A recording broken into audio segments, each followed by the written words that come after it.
తాజా అంశాన్ని చూస్తున్నాం. మదనపల్లె సబ్ కలెక్టర్ కార్యాలయం ఫైళ్ల దహనం కేసులో కీలక పరిణామం చోటు చేసుకుంది. ప్రధాన నిందితుడు గౌతమ్ తేజ్ ను సిఐడి అరెస్ట్ చేసింది. మరింత సమాచారం మా ప్రతినిధి నారాయణప్పని అడిగి తెలుసుకుందాం. నారాయణప్ప, చెప్పండి, మదనపల్లె సబ్ కలెక్టర్ కార్యాలయం ఫైళ్ల దహనం కేసుకు సంబంధించి వివరాలేంటి? రాష్ట్ర వ్యాప్తంగా సంచలనం రేకెత్తించిన అన్నమయ్య జిల్లా మదనపల్లి సబ్ కలెక్టర్ కార్యాలయంలో ఫైళ్ల దహనానికి సంబంధించి కీలక పరిణామాలు చోటు చేసుకుంది. ఈ ఏడాది జూలై 21వ తారీఖున అర్ధరాత్రి ఫైళ్లు తగులబడ్డాయి.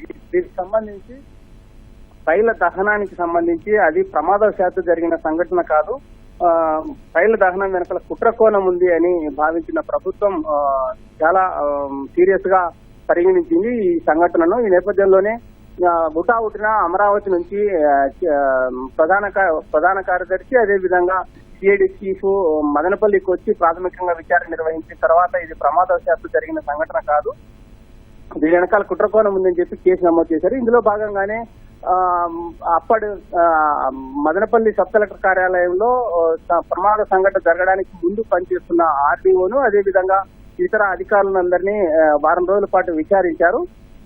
విచారణలో భాగంగా ప్రాథమికంగా ఆధారాలు లభ్యమవడంతో ఈ కేసును సిఐడికి బదిలీ చేసింది ప్రభుత్వం. సిఐడి పూర్తి స్థాయి విచారణ చేపట్టిన తర్వాత సంఘటనలో కీలక పాత్రగా భావిస్తున్న ఆర్డీఓ కార్యాలయంలో సీనియర్ అసిస్టెంట్ గా పనిచేస్తున్న గౌతమ్ తేజ్ ను ఈ రోజు మదనపల్లి పలమనేరు పోలీస్ స్టేషన్ సమీపంలోని కమాండ్ కంట్రోల్ వద్ద అదుపులోకి తీసుకున్నారు.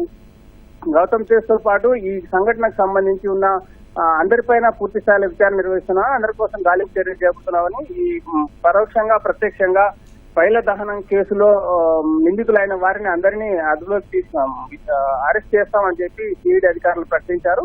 గౌతమ్ తేజ్ ను అరెస్ట్ చేసి చిత్తూరు కోర్టులో హాజరుపరచడంతో 14 రోజుల పాటు చిత్తూరు కోర్టు గౌతమ్ తేజ్ కు రిమాండ్ విధించింది. ధన్యవాదాలు నారాయణప్ప.